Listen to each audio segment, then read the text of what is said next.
ਵਾਹਿਗੁਰੂ ਜੀ ਕਾ ਖਾਲਸਾ ਵਾਹਿਗੁਰੂ ਜੀ ਕੀ ਫਤਿਹ। ਗੁਰੂ ਪਿਆਰੀ ਗੁਰੂ ਸਵਾਰੀ ਪਰਮ ਸਤਿਕਾਰਯੋਗ ਸਾਧ ਸੰਗਤ ਜੀਓ, ਅੱਜ ਦਾਸ ਅਣਡਿੱਠੀ ਦੁਨੀਆ ਦੇ ਭੇਦ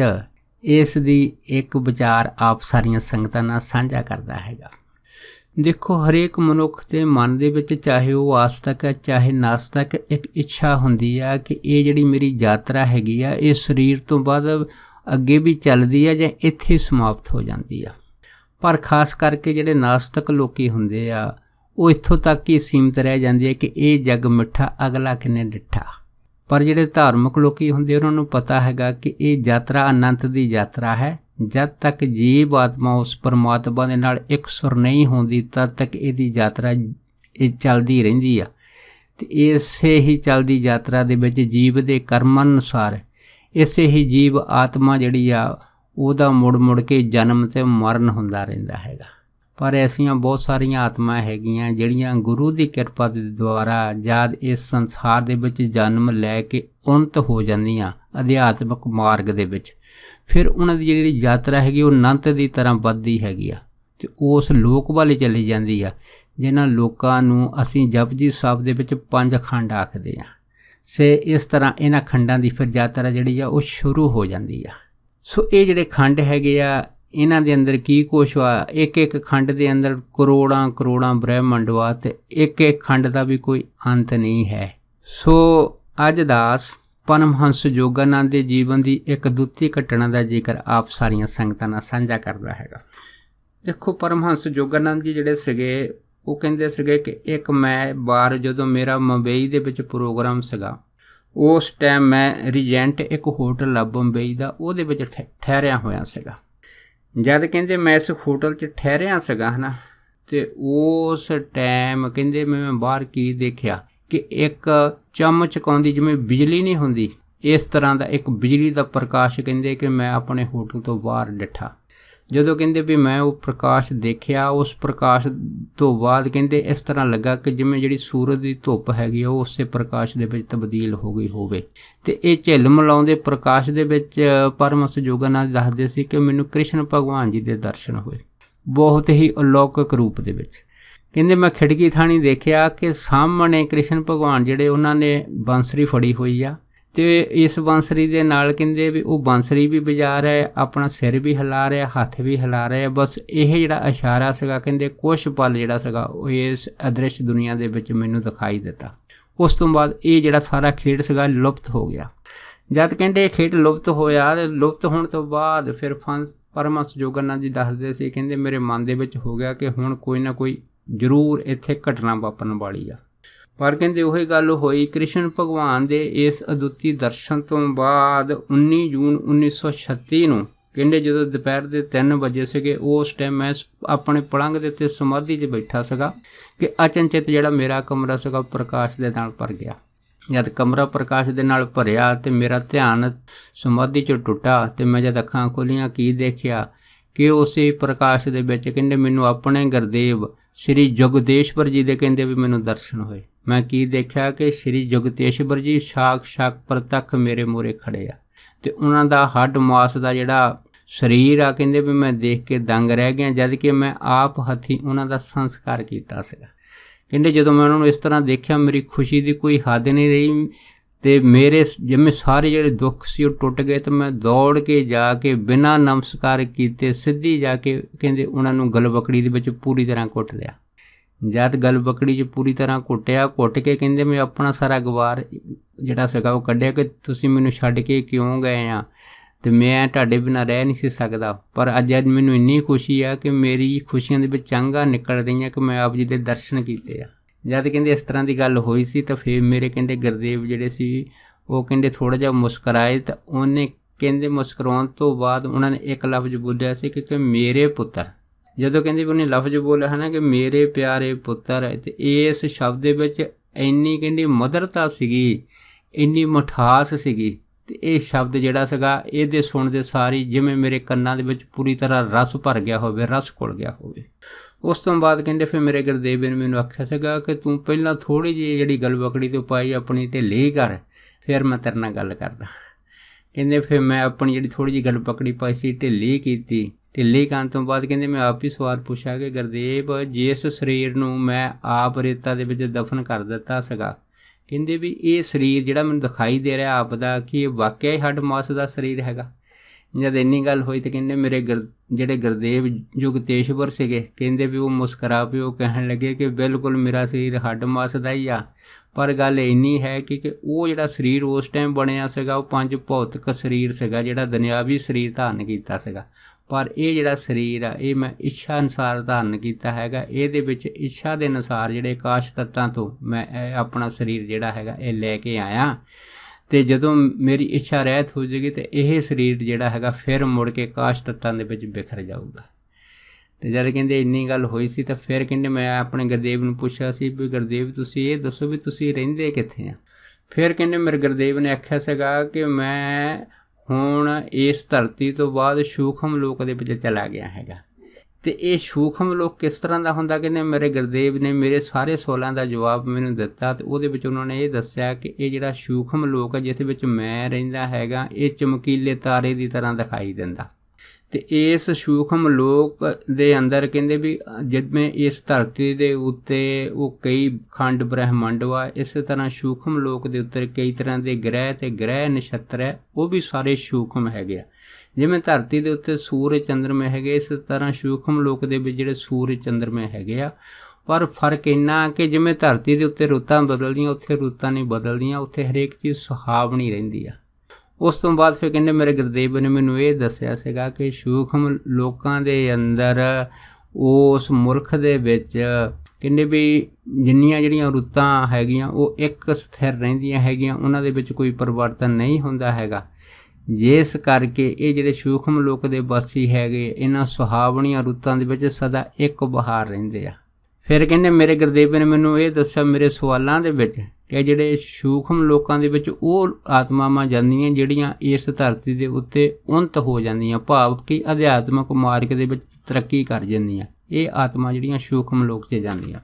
ਉਸ ਤੋਂ ਬਾਅਦ ਕਹਿੰਦੇ ਫਿਰ ਮੇਰੇ ਗੁਰਦੇਵ ਨੇ ਦੱਸਿਆ ਸੀਗਾ ਕਿ ਸੂਖਮ ਲੋਕਾਂ ਦੇ ਅੰਦਰ ਵੀ ਜਿਹੜੀਆਂ ਉਹ ਚੰਗੀਆਂ ਅਤੇ ਬੁਰੀਆਂ ਆਤਮਾ ਪਾਈਆਂ ਜਾਂਦੀਆਂ, ਪਰ ਜਿਹੜੀਆਂ ਚੰਗੀਆਂ ਆਤਮਾ ਹੈਗੀਆਂ ਉਹ ਆਪਣੀ ਇੱਛਾ ਦੇ ਅਨੁਸਾਰ ਕਿਤੇ ਵੀ ਆ ਜਾ ਸਕਦੀਆਂ, ਪਰ ਜਿਹੜੀਆਂ ਬੁਰੀਆਂ ਆਤਮਾ ਹੈਗੀਆਂ ਉਹਨਾਂ ਦੀ ਇੱਕ ਸੀਮਾ ਹੈਗੀ ਆ, ਉਸ ਸੀਮਾ ਤੋਂ ਬਾਹਰ ਨਹੀਂ ਨਿਕਲ ਸਕਦੀਆਂ। ਪਰ ਜਿਹੜੀਆਂ ਚੰਗੀਆਂ ਆਤਮਾ ਹੈਗੀਆਂ, ਉਹ ਚੰਗੀਆਂ ਆਤਮਾ ਹਮੇਸ਼ਾ ਰੋਸ਼ਨੀ ਦੇ ਵਿੱਚ ਜਿਹੜਾ ਹੈਗਾ ਉਹ ਆਪਣਾ ਜੀਵਨ ਗੁਜ਼ਾਰਦੀਆਂ ਹੈਗੀਆਂ। ਪਰ ਜਿਹੜੀਆਂ ਬੁਰੀਆਂ ਆਤਮਾ ਹੈਗੀਆਂ ਉਹ ਜਿਸ ਵੀ ਸਥਾਨਾਂ 'ਤੇ ਰਹਿੰਦੀਆਂ ਉਹ ਸਥਾਨ ਬਿਲਕੁਲ ਘੁੱਪ ਹਨੇਰੇ ਵਾਲੇ ਆ, ਅਤੇ ਇਸ ਘੁੱਪ ਹਨੇਰੇ ਸਥਾਨਾਂ ਦੇ ਵਿੱਚ ਇਹ ਜਿਹੜੀਆਂ ਬੁਰੀਆਂ ਆਤਮਾ ਹੈਗੀਆਂ ਇਹ ਆਪਣੇ ਕੀਤੇ ਕਰਮਾਂ ਦਾ ਦੁੱਖ ਵੀ ਭੋਗਦੀਆਂ ਹੈਗੀਆਂ। ਜਦੋਂ ਕਹਿੰਦੇ ਮੇਰੇ ਗੁਰਦੇਵ ਨੇ ਮੈਨੂੰ ਅਣਡਿੱਠੀ ਦੁਨੀਆ ਦੇ ਜਿਹੜੇ ਸਾਰੇ ਭੇਦ ਦੱਸਣੇ ਸ਼ੁਰੂ ਕਰ ਦਿੱਤੇ ਸੀ, ਉਸ ਤੋਂ ਬਾਅਦ ਫਿਰ ਪਰਮਹੰਸ ਜੋਗਾਨੰਦ ਜੀ ਕਹਿੰਦੇ ਸੀ ਕਿ ਮੇਰਾ ਉਤਸ਼ਾਹ ਵਧਿਆ ਕਿ ਮੈਂ ਹੋਰ ਵੀ ਇਸ ਲੋਕ ਦੀ ਜਾਣਕਾਰੀ ਬਾਰੇ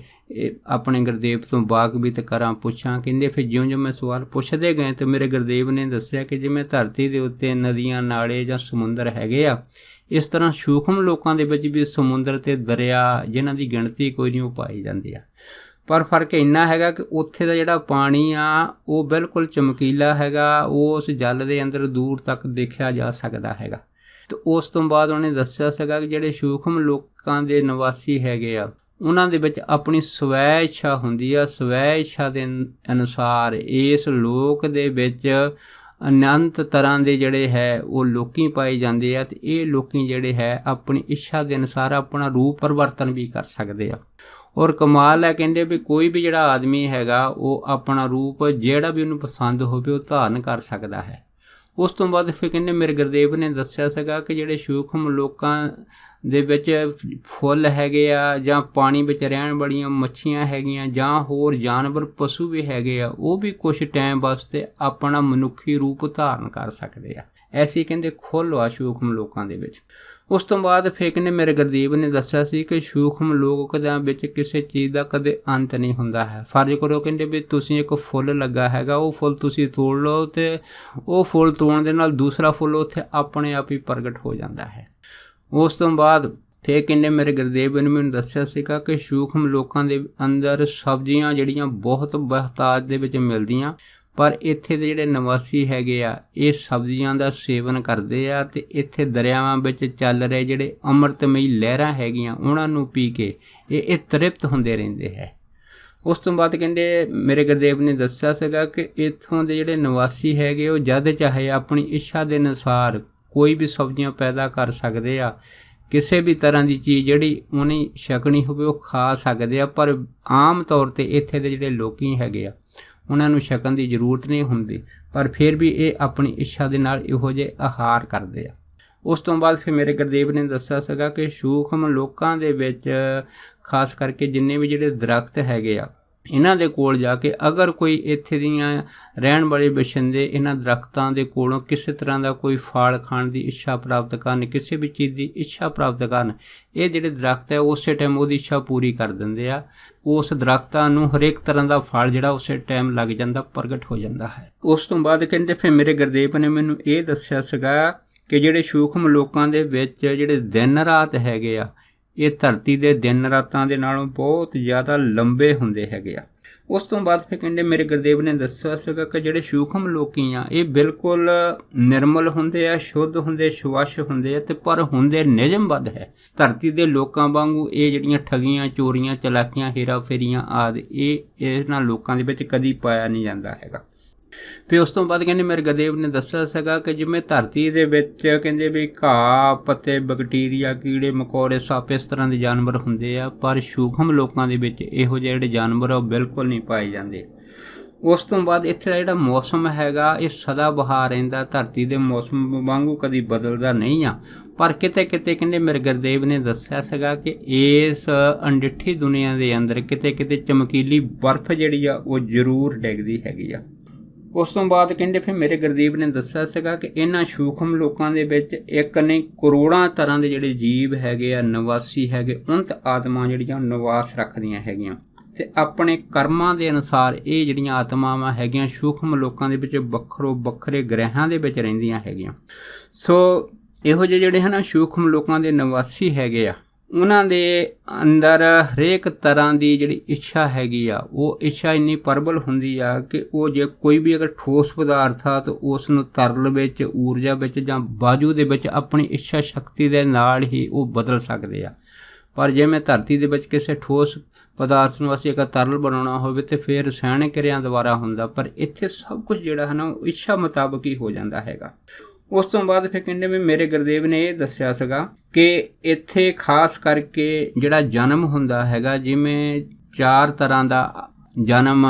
ਅਸੀਂ ਗੁਰਮਤਿ ਦੇ ਵਿੱਚ ਸੁਣਦੇ ਹਾਂ ਕਿ ਅੰਡਰ, ਜੇਰਜ, ਸੇਤਜ, ਉਤਪਜ, ਪਰ ਇੱਥੇ ਸੂਖਮ ਲੋਕਾਂ ਦੇ ਵਿੱਚ ਇਹ 4 ਖਾਣੀਆਂ ਨਹੀਂ ਹੈ। ਇਹ ਜਿਹੜੀ ਖਾਣੀ ਹੈ ਇਹ ਦਿਵਯੋਪਾਤ ਵਾਲੀ ਹੁੰਦੀ ਹੈ। ਇਹ ਦਿਵਯੋਪਾਤ ਵਾਲੀ ਖਾਣੀ ਕੀ ਹੁੰਦੀ ਆ ਕਿ ਅਗਰ ਕੋਈ ਆਤਮਾ ਜਾਂ ਕੋਈ ਇਸਤਰੀ ਜਿਹੜੀ ਆ ਉਹ ਸੰਤਾਨ ਪ੍ਰਾਪਤੀ ਦੀ ਇੱਛਾ ਪ੍ਰਾਪਤ ਕਰਨ ਤਾਂ ਆਪਣਾ ਬਿਲਕੁਲ ਉਹ ਛੋਟਾ ਰੂਪ, ਸੂਖਮ ਰੂਪ ਧਾਰ ਕੇ ਜਿਹੜੇ ਹੈ ਕਿਸੇ ਵਿਸ਼ੇਸ਼ ਕਿਰਿਆ ਦੇ ਨਾਲ ਕਹਿੰਦੇ ਵੀ ਉਹ ਜਿਹੜੀ ਆ ਸੰਤਾਨ ਨੂੰ ਜਨਮ ਦਿੰਦੇ ਆ, ਅਤੇ ਜਿਸ ਨੂੰ ਇਹ ਦਿਵਯੋਪਾਤ ਖਾਣੀ ਆਖਦੇ ਆ। ਉਸ ਤੋਂ ਬਾਅਦ ਫਿਰ ਕਹਿੰਦੇ ਵੀ ਸੂਖਮ ਲੋਕਾਂ ਦੇ ਵਿੱਚ ਜਿੰਨੇ ਵੀ ਜਿਹੜੇ ਦਰਖਤ ਹੈਗੇ ਆ, ਪੌਦੇ ਹੈਗੇ ਆ, ਇਹਨਾਂ ਦੇ ਵਿੱਚ ਇੱਕ ਖਾਸੀਅਤ ਇਹ ਹੈਗੀ ਆ ਕਿ ਜਿਵੇਂ ਇਨਸਾਨ ਨੂੰ ਧਰਤੀ ਦੇ ਉੱਤੇ ਜੀਣ ਵਾਸਤੇ ਆਕਸੀਜਨ ਦੀ ਲੋੜ ਇਹਨਾਂ ਦਰਖਤਾਂ ਤੋਂ ਪੈਂਦੀ ਆ, ਪਰ ਇੱਥੇ ਸੂਖਮ ਲੋਕਾਂ ਦੇ ਜਿਹੜੇ ਲੋਕੀ ਹੈਗੇ ਆ ਉਹ ਕੇਵਲ ਤੇ ਕੇਵਲ ਪਰਮਾਤਮਾ ਦੀ ਜਿਹੜੀ ਦਿਵਯ ਜੋਤ ਹੈਗੀ ਆ, ਆਪਣੀ ਆਤਮ ਗਿਆਨ ਵਾ, ਇਸ ਦੇ ਸਹਾਰੇ ਇਹ ਲੋਕੀ ਜਿਹੜੇ ਉਹ ਜਿਉਂਦੇ ਆ। ਔਰ ਉਸ ਤੋਂ ਬਾਅਦ ਫਿਰ ਕਹਿੰਦੇ ਮੇਰੇ ਗੁਰਦੇਵ ਨੇ ਦੱਸਿਆ ਸੀਗਾ ਕਿ ਇਸ ਅਣਡਿੱਠੀ ਦੁਨੀਆ ਦੇ ਵਿੱਚ ਗਰਮੀ, ਸਰਦੀ, ਪਤਝੜ, ਬਸੰਤ ਇਸ ਤਰ੍ਹਾਂ ਦੀ ਕੋਈ ਜਿਹੜੀ ਰੁੱਤ ਨਹੀਂ ਹੁੰਦੀ ਹੈ, ਅਤੇ ਇਹ ਜਿਹੜੇ ਜੀਵ ਹੈਗੇ ਆ ਇਹ ਧਰਤੀ ਦੇ ਜੀਵਾਂ ਦੇ ਨਾਲੋਂ ਹਮੇਸ਼ਾ ਹਜ਼ਾਰਾਂ ਲੱਖਾਂ ਗੁਣਾ ਉਨਤ ਹੁੰਦੇ ਆ, ਕਿਉਂਕਿ ਧਰਤੀ ਦੇ ਅੰਦਰ ਕੋਈ ਵੀ ਵਾਪਰਨ ਵਾਲੀ ਜਿਹੜੀ ਘਟਨਾ ਹੈਗੀ ਆ ਇਹ ਸੂਖਮ ਲੋਕਾਂ ਦੇ ਵਿੱਚ 15-20 ਦਿਨ ਪਹਿਲਾਂ ਹੀ ਕਹਿੰਦੇ ਪਤਾ ਲੱਗ ਜਾਂਦੀ ਆ। ਉਸ ਤੋਂ ਬਾਅਦ ਫਿਰ ਕਹਿੰਦੇ ਮੇਰੇ ਗੁਰਦੇਵ ਨੇ ਦੱਸਿਆ ਸੀਗਾ ਕਿ ਜਿਵੇਂ ਧਰਤੀ ਦੇ ਅੰਦਰ ਜਿੰਨੇ ਵੀ ਜਿਹੜੇ ਜੀਵ ਆ ਇਹਨਾਂ ਦੀਆਂ 3 ਅਵਸਥਾ ਹੁੰਦੀਆਂ ਕਿ ਬਾਲ, ਜਵਾਨੀ ਔਰ ਬਿਰਧ ਫੁੰਨ, ਪਰ ਸੂਖਮ ਲੋਕਾਂ ਦੇ ਵਿੱਚ ਕਹਿੰਦੇ ਵੀ ਇਸ ਤਰ੍ਹਾਂ ਦਾ ਕੋਈ ਜੀਵਨ ਨਹੀਂ ਹੈ, ਕਿਉਂਕਿ ਉੱਥੇ ਕਿਸੇ ਤਰ੍ਹਾਂ ਦਾ ਕੋਈ ਬੁਢਾਪਾ ਨਹੀਂ ਆਉਂਦਾ। ਇਹ ਸਭ ਆਪਣੀ ਇੱਛਾ ਦੇ ਅਨੁਸਾਰ ਹੈ ਕਿ ਕੋਈ ਵੀ ਜਿਹੜਾ ਆਦਮੀ, ਪੁਰਸ਼ ਵਾ ਉਹ ਆਪਣੀ ਇੱਛਾ ਦੇ ਅਨੁਸਾਰ ਆਪਣਾ ਰੂਪ ਧਾਰ ਕਰ ਸਕਦਾ ਹੈ। ਔਰ ਖ਼ਾਸ ਕਰਕੇ ਇੱਥੋਂ ਦੇ ਜਿਹੜੇ ਨਿਵਾਸੀ ਆ ਜ਼ਿਆਦਾਤਰ ਉਹ ਜਵਾਨ ਰਹਿਣਾ ਹੀ ਪਸੰਦ ਕਰਦੇ ਆ, ਅਤੇ ਪਰ ਕਹਿੰਦੇ ਵੀ ਕੁਛ ਐਸੇ ਲੋਕੀ ਹੈਗੇ ਆ ਜਿਹੜੇ ਆਪਣੇ ਆਪ ਨੂੰ ਵਡੇਪੇ ਦੀ ਸ਼ਕਲ ਦੇ ਵਿੱਚ ਰੱਖਣਾ ਹੀ ਜ਼ਿਆਦਾ ਪਸੰਦ ਕਰਦੇ ਆ। ਫਿਰ ਕਹਿੰਦੇ ਮੇਰੇ ਗੁਰਦੇਵ ਨੇ ਜਿਹੜਾ ਸੀਗਾ ਇਹ ਵੀ ਦੱਸਿਆ ਸੀਗਾ ਕਿ ਇਸ ਸੂਖਮ ਲੋਕਾਂ ਦੇ ਅੰਦਰ ਕੋਈ ਵੀ ਅਗਰ ਜੀਵ ਇੱਥੇ ਪਹੁੰਚ ਜਾਂਦਾ ਹੈਗਾ ਤੇ ਇਸ ਜੀਵ ਦੇ ਪਿਛਲੇ ਜਿੰਨੇ ਵੀ ਜਿਹੜੇ ਆ ਉਹ ਸੰਗੀ ਸਾਥੀ ਹੁੰਦੇ, ਚਾਹੇ ਉਹ ਕਿਸੇ ਵੀ ਜਨਮਾਂ ਦੇ ਹੋਣ, ਇਹ ਜਿਹੜੇ ਸੰਗੀ ਸਾਥੀ ਆ ਉਸ ਜੀਵ ਆਤਮਾ ਨੂੰ ਇਸ ਸੂਖਮ ਦੁਨੀਆ ਦੇ ਵਿੱਚ ਪਛਾਣ ਲੈਂਦੇ ਆ। ਇਸ ਕਰਕੇ ਜਨਮਾਂ ਜਮੰਤਰਾਂ ਦੇ ਜਿਹੜੇ ਮਿੱਤਰ ਵਾ ਜਾਂ ਇਹਨਾਂ ਦੇ ਪਿਤਾ, ਮਾਤਾ ਪਿਤਾ, ਭੈਣ ਭਰਾ, ਪਤਨੀਆਂ ਔਰ ਰਿਸ਼ਤੇਦਾਰ, ਕੋਈ ਵੀ ਜੀਵ ਜਿਹੜਾ ਹੋਵੇ, ਕਹਿੰਦੇ ਵੀ ਉਹਦੀ ਪਛਾਣ ਜਿਹੜੇ ਆ ਇੱਥੇ ਆਸਾਨੀ ਦੇ ਨਾਲ ਹੋ ਜਾਂਦੀ ਆ। ਜਿਵੇਂ ਧਰਤੀ ਦੇ ਉੱਤੇ ਅਗਰ ਕੋਈ ਕਲਾਕਾਰ ਹੈਗਾ, ਉਹ ਕਿਸੇ ਕਲਾਕਾਰ ਕੋਈ ਵੀ ਰੂਪ ਧਾਰਨ ਕਰੇ ਪਰ ਉਹ ਆਪਣੇ ਚਿਹਰੇ ਤੋਂ ਪਛਾਣਿਆ ਜਾਂਦਾ ਹੈਗਾ। ਇਸ ਤਰ੍ਹਾਂ ਇਹ ਸੂਖਮ ਦੁਨੀਆ ਦੇ ਵਿੱਚ ਚਾਹੇ ਤੁਹਾਡਾ ਕਿਤਨਾ ਵੀ ਕੋਈ ਪੁਰਾਣਾ ਸੰਬੰਧ ਹੋਵੇ ਹੈ ਨਾ, ਉਹ ਜਿਹੜਾ ਪੁਰਾਣਾ ਸੰਬੰਧ ਹੈਗਾ ਉਹ ਦੇਖਦਿਆਂ ਹੀ ਗਿਆਨ ਦੀ ਕਿਰਿਆ ਦੇ ਨਾਲ ਪ੍ਰਗਟ ਹੋ ਜਾਂਦਾ ਹੈ। ਇਸ ਕਰਕੇ ਕਹਿੰਦੇ ਸੂਖਮ ਦੁਨੀਆ ਦੇ ਅੰਦਰ ਕੋਈ ਵੀ ਗਈ ਹੋਈ ਆਤਮਾ ਜਿਹੜੀ ਆ ਉਹ ਇਹ ਨਹੀਂ ਕਹਿ ਸਕਦੀ ਕਿ ਮੇਰਾ ਸਭ ਦੇ ਨਾਲੋਂ ਕਿਸ ਦੇ ਨਾਲ ਜ਼ਿਆਦਾ ਪਿਆਰ ਹੈ, ਕਿਉਂਕਿ ਪੁਰਾਣੀਆਂ ਜਿਹੜੀਆਂ ਤੁਹਾਡਾ ਮੁਲਾਕਾਤਾਂ ਹੁੰਦੀਆਂ ਇਸ ਸੂਖਮ ਦੁਨੀਆ ਦੇ ਵਿੱਚ ਜਨਮਾਂ ਜਮੰਤਰਾਂ ਦੀਆਂ ਪ੍ਰਗਟ ਹੋ ਜਾਂਦੀਆਂ। ਇਸ ਕਰਕੇ ਸੂਖਮ ਦੁਨੀਆ ਦੇ ਜਿਹੜੇ ਲੋਕੀ ਹੈਗੇ ਆ ਉਹ ਇੱਕ ਦੂਜੇ ਦੇ ਨਾਲ ਬਿਲਕੁਲ ਇੱਕਸਾਰ ਪਿਆਰ ਕਰਦੇ ਆ। ਉਸ ਤੋਂ ਬਾਅਦ ਫਿਰ ਕਹਿੰਦੇ ਮੇਰੇ ਗੁਰਦੇਵ ਨੇ ਦੱਸਿਆ ਸੀਗਾ ਕਿ ਜਿਵੇਂ ਭੌਤਿਕ ਦੁਨੀਆ ਦੇ ਵਿੱਚ ਅੱਖਾਂ, ਨੱਕ, ਕੰਨ ਵਗੈਰਾ ਸਭ ਕੁਝ ਹੁੰਦਾ, ਇੰਦਰੀਆਂ ਹੁੰਦੀਆਂ, ਇਸ ਤਰ੍ਹਾਂ ਸੂਖਮ ਲੋਕਾਂ ਦੇ ਅੰਦਰ ਜਿਹੜਾ ਸੂਖਮ ਸਰੀਰ ਆ ਉਹਦੇ ਵਿੱਚ ਵੀ ਇਸ ਤਰ੍ਹਾਂ ਦੀਆਂ ਇੰਦਰੀਆਂ ਸੂਖਮ ਹੁੰਦੀਆਂ, ਅੱਖਾਂ, ਨੱਕ, ਕੰਨ, ਜੀਭ, ਸਭ ਕੁਝ, ਚਮੜੀ, ਸਭ ਕੁਝ ਹੁੰਦਾ ਹੈਗਾ। ਪਰ ਫਰਕ ਇਹ ਆ ਕਿ ਜਿਵੇਂ ਭੌਤਿਕ ਦੁਨੀਆ ਦੇ ਵਿੱਚ ਅਸੀਂ ਕੇਵਲ ਅੱਖ ਨਾਲ ਦੇਖ ਸਕਦੇ ਹਾਂ, ਕੰਨ ਨਾਲ ਸੁਣ ਸਕਦੇ, ਜੀਭ ਨਾਲ ਬੋਲ ਸਕਦੇ ਹਾਂ, ਪਰ ਸੂਖਮ ਦੁਨੀਆ ਦੇ ਅੰਦਰ ਇਸ ਤਰ੍ਹਾਂ ਦੀ ਕੋਈ ਗੱਲਬਾਤ ਨਹੀਂ। ਉੱਥੇ ਤੁਸੀਂ ਕੰਨਾਂ ਦੇ ਨਾਲ ਵੀ ਦੇਖ ਸਕਦੇ ਹਾਂ, ਆਪਣੀ ਅੱਖ ਦੇ ਨਾਲ ਬੋਲ ਸਕਦੇ ਹਾਂ ਅਤੇ ਚਮੜੀ ਦੇ ਨਾਲ ਖਾ ਸਕਦੇ ਹਾਂ। ਇਹ ਸਾਰੀ ਚੀਜ਼ ਜਿਹੜੀ ਹੈਗੀ ਆ ਉਹ ਤੁਹਾਡੇ ਇੱਛਾ ਦੇ ਉੱਤੇ ਨਿਰਭਰ ਹੈਗੀ ਆ। ਜਿਸ ਤਰ੍ਹਾਂ ਦੀ ਕਿਸੇ ਦੀ ਇੱਛਾ ਹੋਵੇ ਉਸੇ ਤਰ੍ਹਾਂ ਦੀ ਉਹ ਜਿਹੜੀ ਤੁਹਾਡੀ ਇੰਦਰੀ ਹੈਗੀ ਆ ਉਹ ਕੰਮ ਕਰਨ ਲੱਗ ਪੈਂਦੀ ਆ। ਔਰ ਉਸ ਤੋਂ ਬਾਅਦ ਕਹਿੰਦੇ ਮੇਰੇ ਗੁਰਦੇਵ ਨੇ ਇਹ ਵੀ ਦੱਸਿਆ ਸੀਗਾ ਕਿ ਜਿਵੇਂ ਭੌਤਿਕ ਦੀ ਦੁਨੀਆ ਦੇ ਅੰਦਰ ਅਗਰ ਕੋਈ ਲੜਾਈ ਝਗੜਾ ਹੋਵੇ ਤਾਂ ਸਰੀਰ ਕੱਟਿਆ ਜਾਂਦਾ, ਕੱਟਿਆ ਹੋਇਆ ਸਰੀਰ ਫਿਰ ਮੁਰਦਾ ਹੋ ਜਾਂਦਾ, ਪਰ ਸੂਖਮ ਦੁਨੀਆ ਦੇ ਅੰਦਰ ਜਿਹੜਾ ਹੈਗਾ ਇਸ ਤਰ੍ਹਾਂ ਦੀ ਗੱਲਬਾਤ ਜਿਹੜੀ ਹੈ ਬਹੁਤ ਘੱਟ ਹੁੰਦੀ ਆ। ਵੱਧ ਤੋਂ ਵੱਧ ਅਗਰ ਕਹਿੰਦੇ ਕਿਸੇ ਦੇ ਸੂਖਮ ਸਰੀਰ ਨੂੰ ਝਰੀਟ ਆ ਸਕਦੀ ਹੈ ਜਾਂ ਕਿਤੇ ਕਿਤਾਏ ਕੋਈ ਅੰਗ ਵੀ ਜਿਹੜਾ ਕੱਟਿਆ ਜਾਵੇ, ਪਰ ਇੱਛਾ ਦੇ ਨਾਲ ਹੀ ਉਹ ਜਿਹੜਾ ਅੰਗ ਆ ਉਹ ਦੁਬਾਰਾ ਫਿਰ ਉਸ ਜੀਵ ਆਤਮਾ ਦੇ ਨਾਲ ਜੁੜ ਜਾਂਦਾ ਹੈਗਾ।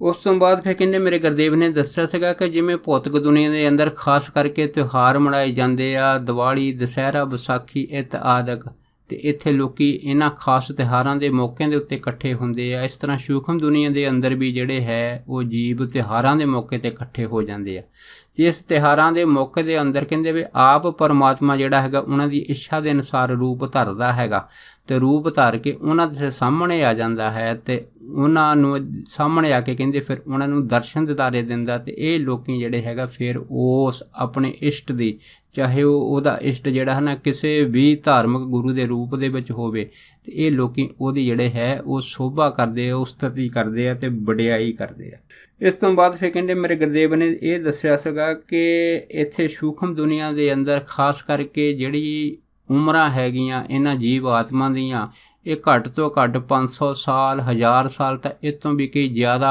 ਸਾਲ ਤੱਕ ਇਹ ਜਿਹੜੀਆਂ ਜੀਵ ਆਤਮਾ ਆਪਣੀ ਇੱਛਾ ਅਨੁਸਾਰ ਰਹਿ ਸਕਦੀਆਂ ਹੈਗੀਆਂ। ਜਦ ਕਿ ਭੌਤਿਕ ਦੀ ਦੁਨੀਆ ਦੇ ਅੰਦਰ ਇੱਥੇ ਜਿਹੜੀ ਜੀਵ ਦੀ ਉਮਰ ਹੈ ਉਹ ਤਕਰੀਬਨ 60 ਜਾਂ 80 ਜਾਂ ਵੱਧ ਤੋਂ ਵੱਧ ਕਿਤੇ ਕੋਈ ਨਾ ਕੋਈ ਜੀਵ ਜਿਹੜਾ 100 ਸਾਲ ਤੱਕ ਪਹੁੰਚ ਜਾਂਦਾ ਹੈਗਾ। ਪਰ ਇੱਥੇ ਇਹ ਵੀ ਦੱਸਿਆ ਹੈਗਾ ਕਿ ਇਸ ਸੂਖਮ ਦੁਨੀਆ ਦੇ ਅੰਦਰ ਇਸ ਤਰ੍ਹਾਂ ਜਿਹੜੇ ਗਿਆਨ ਹੈਗੇ ਉਹ ਗਿਆਨ ਚਰਚਾ ਵੀ ਹੁੰਦੀਆਂ ਅਤੇ ਇਹ ਸਾਰੀਆਂ ਆਤਮਾ ਪਰਮਾਤਮਾ ਦਾ ਨਾਮ ਵੀ ਲੈਂਦੀਆਂ, ਇਹ ਚਾਹੁੰਦੀਆਂ ਕਿ ਇਸ ਤੋਂ ਵੀ ਉੱਪਰਲੀ ਦੁਨੀਆ ਦੇ ਵਿੱਚ ਅਸੀਂ ਪਹੁੰਚੀਏ। ਪਰ ਜਿਹੜੀਆਂ ਸੂਖਮ ਦੁਨੀਆ ਦੇ ਵਿੱਚ ਆਤਮਾਵਾਂ ਉਨਤ ਹੋ ਜਾਂਦੀਆਂ ਉਹ ਸਮਾਂ ਪਾ ਕੇ ਇਸ ਸੂਖਮ ਲੋਕ ਤੋਂ ਫਿਰ ਅਗਲੇ ਲੋਕ ਦੇ ਵਿੱਚ ਚਲੇ ਜਾਂਦੀਆਂ ਅਤੇ ਇੱਕ ਨਵਾਂ ਸਰੀਰ ਧਾਰਨ ਕਰਦੀਆਂ। ਅਤੇ ਜਿਸ ਸਰੀਰ ਨੂੰ ਅਸੀਂ ਕਾਰਨ ਸਰੀਰ ਆਖਦੇ ਹਾਂ, ਜਦ ਇਹ ਆਤਮਾ ਫਿਰ ਕਾਰਨ ਸਰੀਰ 'ਚ ਜਾਂਦੀਆਂ ਅਤੇ ਕਾਰਨ ਸਰੀਰ ਵਿੱਚ ਪਹੁੰਚ ਕੇ ਫਿਰ ਸੂਖਮ ਸਰੀਰ ਦੇ ਨਾਲੋਂ ਕਈ ਲੱਖਾਂ ਗੁਣਾ ਜਿਹੜੀਆਂ ਇਹ ਸੁਖੀ ਹੋ ਜਾਂਦੀਆਂ। ਇਸ ਤਰ੍ਹਾਂ ਇਹਨਾਂ ਦੀ ਜਿਹੜੀ ਯਾਤਰਾ ਹੈਗੀ ਉਹ ਅੱਗੇ ਤੋਂ ਅੱਗੇ ਚੱਲਦੀ ਰਹਿੰਦੀ ਹੈ ਜਦ ਤੱਕ ਇਹ ਜਿਹੜੀ ਜੀਵ ਆਤਮਾ ਉਸ ਪਰਮਾਤਮਾ ਦੇ ਨਾਲ ਇੱਕ ਸੁਰ ਨਹੀਂ ਹੋ ਸਕਦੀ। ਇਸੇ ਕਰਕੇ ਇਹ ਜਿਹੜੀ ਅਣਡਿੱਠੀ ਦੁਨੀਆ ਹੈਗੀ ਆ, ਇਸ ਅਣਡਿੱਠੀ ਦੁਨੀਆ ਨੂੰ ਕੇਵਲ ਅਤੇ ਕੇਵਲ ਜਿਹੜੇ ਅਧਿਆਤਮਿਕ ਮਾਰਗ ਵਾਲੀਆਂ ਤੁਰਨ ਵਾਲੀਆਂ ਆਤਮਾ ਦਾ ਹੀ ਸੰਬੰਧ ਬਣਦਾ ਹੈਗਾ। ਔਰ ਖ਼ਾਸ ਕਰਕੇ ਜਿਹੜੀਆਂ ਦੁਨਿਆਵੀ ਆਤਮਾ ਹੈਗੀਆਂ ਉਹ ਉਹਨਾਂ ਦਾ ਜਿਹੜਾ ਜਨਮ ਮਨ ਇਸੇ ਧਰਤੀ 'ਤੇ ਹੁੰਦਾ ਰਹਿੰਦਾ, ਉਹ ਬਾਰ-ਬਾਰ ਜੰਮਦੀਆਂ ਅਤੇ ਮਰਦੀਆਂ ਰਹਿੰਦੀਆਂ। ਪਰ ਜਿਹੜੀਆਂ ਇੱਥੇ ਉਨਤ ਆਤਮਾ ਹੋ ਜਾਂਦੀਆਂ ਆਪਣੇ ਧਰਮ ਦੇ ਮਾਰਗ ਦੇ ਤੁਰ ਕੇ ਸੱਚ ਦੇ ਅਸੂਲਾਂ ਨੂੰ ਅਪਣਾ ਕੇ ਪਹਿਰਾ ਦੇ ਕੇ ਅੱਗੇ ਤਰੱਕੀ ਕਰਦੀਆਂ, ਫਿਰ ਉਹ ਇੱਕ ਲੋਕ ਤੋਂ ਦੂਸਰੇ ਲੋਕ 'ਚ ਆਸਾਨੀ ਨਾਲ ਪਹੁੰਚ ਜਾਂਦੀਆਂ। ਇਸ ਤਰ੍ਹਾਂ ਅਨੰਤ ਲੋਕਾਂ ਦੀ ਯਾਤਰਾ ਕਰਦੀਆਂ ਅਖੀਰ ਇਹ ਆਤਮਾ ਜਿਹੜੀਆਂ ਉਹ ਸੱਚਖੰਡ ਵਿਖੇ ਚਲੇ ਜਾਂਦੀਆਂ, ਜਿਸ ਨੂੰ ਗੁਰਬਾਣੀ ਨੇ ਆਖਿਆ ਕਿ ਸੱਚਖੰਡ ਵਸੇ ਨਿਰੰਕਾਰ, ਕਰ ਕਰ ਵੇਖੇ ਨਦਰ ਨਿਹਾਲ, ਤਿੱਥੇ ਖੰਡ ਮੰਡਲ ਬਰਭੰਡ, ਜੇ ਕੋ ਕਥੇ ਤਾਂ ਤਨਾੰਤ, ਤਿੱਥੇ ਲੋ ਲੋਕਾਰ, ਜਿਬ ਜਿਬ ਹੁਕਮ ਤਿਬੈ ਤਿਬਕਾਰ, ਵੇਖੇ ਵਿਕਸੇ ਕਰ ਵਿਚਾਰ, ਨਾਨਕ ਕਥਨਾ ਕਰੜਾ ਸਾਰ। ਇਸ ਤੋਂ ਵੱਧ ਜਿਹੜਾ ਗਿਆਨ ਦਿੱਤਾ ਨਹੀਂ ਜਾ ਸਕਦਾ ਹੈਗਾ। ਇਹ ਤਾਂ ਉਹ ਹੀ ਜਾਣ ਸਕਦਾ ਹੈਗਾ ਜਿਹੜਾ ਇਸ ਲੋਕ ਦਾ ਵਾਸੀ ਹੋਵੇ। ਸੋ ਦਾਸ ਆਪ ਸਾਰੀਆਂ ਸੰਗਤਾਂ ਦੇ ਨਾਲ ਇਸ ਅਣਡਿੱਠੀ ਦੁਨੀਆ ਦੇ ਦਰਸ਼ਨਾਂ ਦੀਆਂ ਇੰਨੀਆਂ ਹੀ ਬਾਤਾਂ ਸਾਂਝਾ ਕਰਦਾ ਹੋਇਆ ਖਿਮਾ ਦਾ ਜਾ ਚੁੱਕਾ ਜੀ। ਹੋਈਆਂ ਬੇਅੰਤ ਭੁੱਲਾਂ ਚੁੱਕਾਂ ਦੀ ਖਿਮਾ ਬਖਸ਼ਣੀ। ਸੋ ਫਤਿਹ ਬੁਲਾਓ। ਵਾਹਿਗੁਰੂ ਜੀ ਕਾ ਖਾਲਸਾ, ਵਾਹਿਗੁਰੂ ਜੀ ਕੀ ਫਤਿਹ।